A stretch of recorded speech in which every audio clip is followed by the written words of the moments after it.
Imagine lending money to a friend, and they hit hard times. You want to help them, but you also need to ensure you get your money back. This is a common dilemma in personal finance, but it also plays out on a much larger scale in the world of international finance. You want your money back, but you also understand they need help getting back on their feet.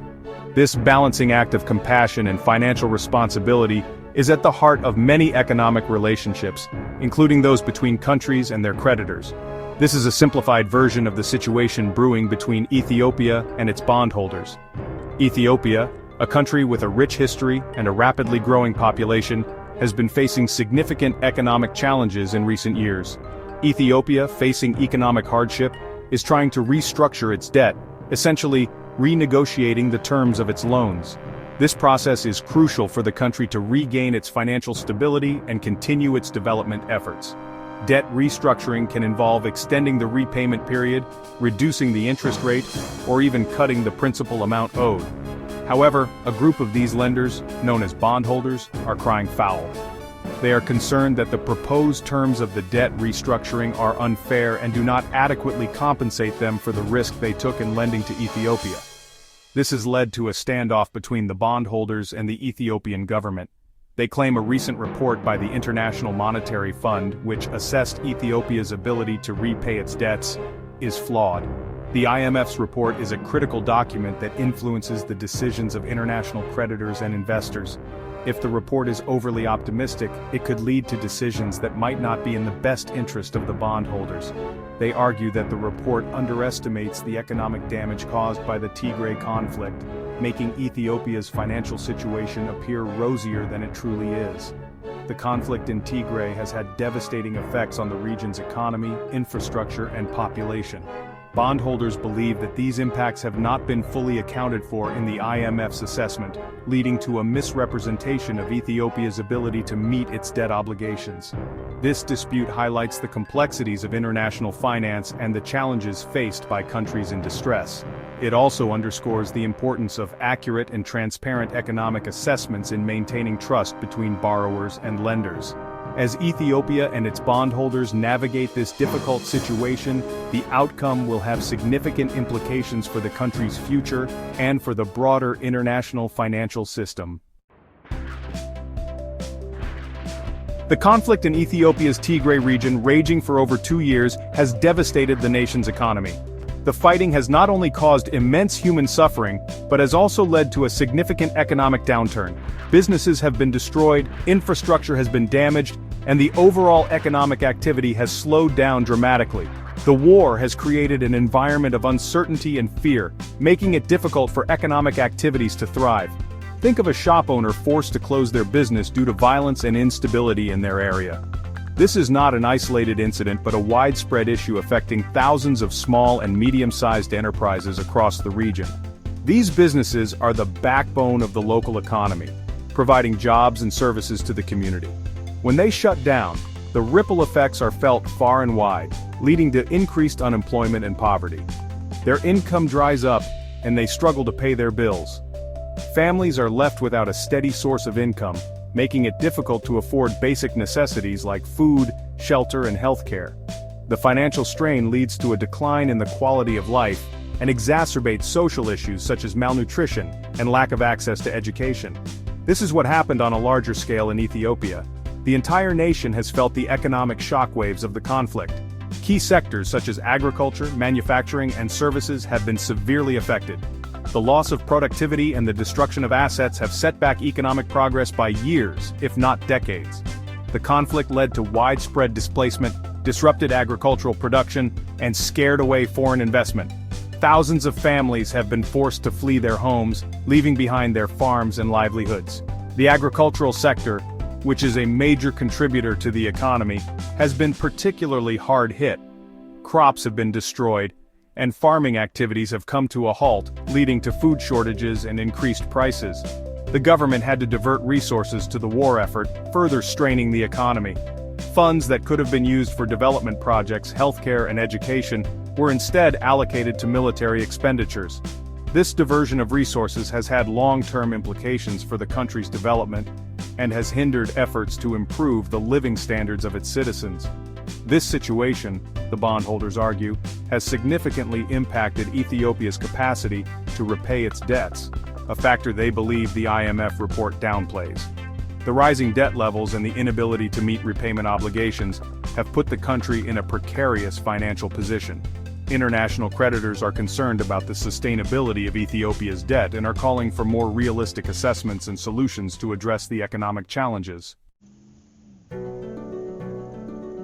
Ethiopia's debt burden has grown considerably, with external debt exceeding $30 billion. To put this in perspective, imagine trying to pay off a mortgage several times larger than your annual income. That's the challenge facing Ethiopia. The country was already grappling with high poverty rates and limited access to basic services. The added burden of debt repayment, especially under the current economic climate, could cripple its development efforts and push more people into poverty. This is where the G20 Common Framework for Debt Treatments comes in. Enter the IMF, a global financial institution tasked with maintaining financial stability worldwide. Established in 1944, the International Monetary Fund has been a cornerstone in the global financial system, providing monetary cooperation and financial stability to its 190 member countries. Think of them as financial referees, ensuring countries can manage their debts and avoid economic meltdowns. They offer technical assistance, policy advice, and financial support to help countries navigate through economic challenges. When a country like Ethiopia faces debt distress, the IMF steps in with a debt sustainability analysis. This is a critical tool used to evaluate the country's current financial situation and its ability to meet future debt obligations. This report assesses the country's economic health, projects future growth, and determines its capacity to repay its debts. It involves a thorough examination of various economic indicators, including GDP growth, fiscal policies, and external debt levels. Based on the DSA, the IMF recommends a path for debt restructuring, which could involve extending repayment periods, reducing interest rates, or even writing off a portion of the debt. These measures are designed to make the debt burden more manageable and to restore economic stability. The ultimate goal is to ensure that the country can achieve sustainable economic growth without being overwhelmed by debt. Through these efforts, the IMF plays a vital role in fostering global economic stability and prosperity. Section 5, Bondholders cry foul flaws in the IMF report. Here's where the bondholders, those who lent money to Ethiopia, enter the fray. They're not convinced by the IMF's assessment. Imagine lending money based on a friend's promise of a high-paying job, only to find out they're unemployed. You'd be questioning their ability to repay, right? Similarly, the bondholders argue the IMF report paints an overly optimistic picture of Ethiopia's economic future. They claim it doesn't adequately account for the Tigray conflict's long-term economic damage, potentially leading to an underestimation of Ethiopia's debt distress. Section 6, a high-stakes game, the bondholders' agenda. The bondholders' challenge isn't merely academic, it's a high-stakes financial game. Imagine playing a poker game where the pot is billions of dollars. Each player wants to maximize their winnings, even if it means calling another player's bluff. The bondholders, by questioning the IMF report, are essentially trying to improve their hand in the debt restructuring negotiations.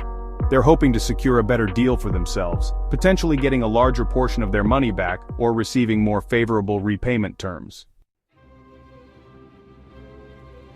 Section 7, Ethiopia at a crossroads navigating debt and recovery. This situation puts Ethiopia in a tough spot. On one hand, they need debt relief to free up resources for economic recovery and development. On the other hand, appeasing the bondholders by offering them more favorable terms could mean sacrificing crucial investments in education, healthcare, and infrastructure. It's a delicate balancing act with long-term consequences for Ethiopia's future. Section 8. The international community's role, a call for collaboration. The Ethiopian debt crisis requires a collaborative approach from all stakeholders. The IMF needs to carefully consider the bondholders' concerns and ensure its analysis reflects the Tigray conflict's full economic impact. Bondholders, while protecting their investments, should also demonstrate flexibility and understanding of Ethiopia's challenging situation. Other international actors like the G20 countries can play a crucial role by providing additional financial assistance and encouraging a fair and sustainable debt restructuring deal. Section 9. Conclusion. A long road to recovery. The controversy surrounding the IMF report is just one chapter in Ethiopia's long journey towards economic recovery. The path ahead is fraught with challenges, but with careful navigation, sound policy decisions, and international support, Ethiopia can overcome this hurdle and build a more prosperous future for its people. However, this requires transparency, open dialogue, and a shared commitment to finding a solution that balances Ethiopia's development needs with the legitimate concerns of its creditors.